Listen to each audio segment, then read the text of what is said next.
Workers have been doing more work for no extra pay during the pandemic. A report out today has found that the average worker is doing an additional 6 hours a week, which adds up to 8 unpaid working weeks a year.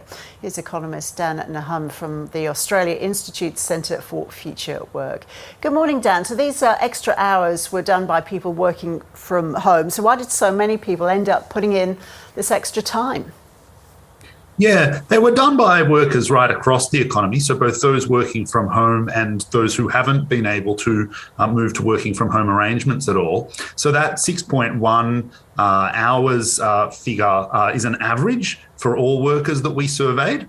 But it is certainly true that the move towards working from home has accentuated some of the pre-COVID trends that we were seeing in terms of people's work lives moving into or incurring into their non-work lives as well. Why is that? What's happening?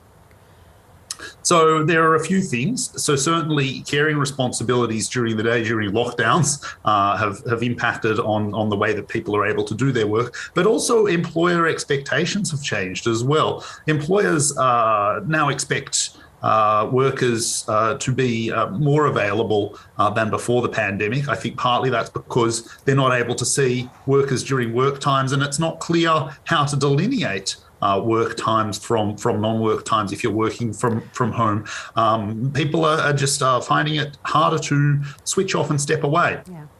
And that's because of employer expectations. Sorry. That's okay. I was going to ask, was it, Dan, that people were unaware that they were doing extra and didn't chase payment for it? Or is it that, as you were going to say, employers just didn't want to cover that unpaid work?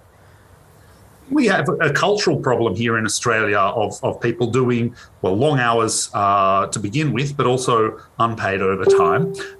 So in many cases, these unpaid hours are illegal. They're certainly unfair. But that cultural problem does come from a failure to enforce the laws that are on the books. As mentioned, they are in many cases illegal. So really it's the prerogative of policymakers and employers to make sure that workers are paid for the hours that they work.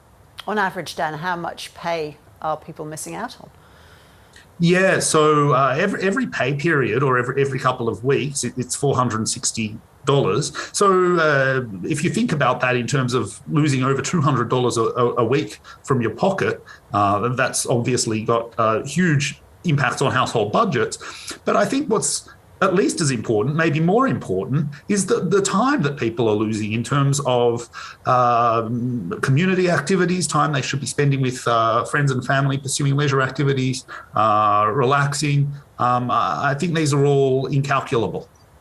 Did you find, Dan, that employers were aware of how much extra work their staff were doing from home, that they were keeping a close eye on them?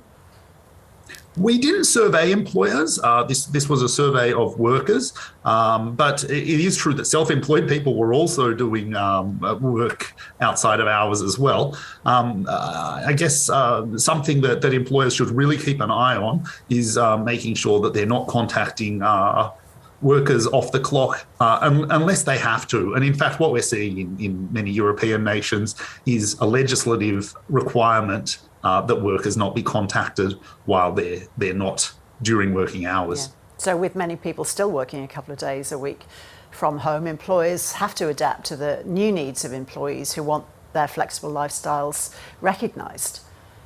I think so. I think we're going to keep seeing people working from home post-pandemic as well. There is going to be this hybrid model of working from home and working from the office, and I think that can be a really good thing. But we need to have an industrial relations framework that is sufficiently mature to deal with the risks posed by that bleed of work time into what should be non-work life. Is this a problem, Dan, that particularly affects one sector more than another, or one demographic more than another?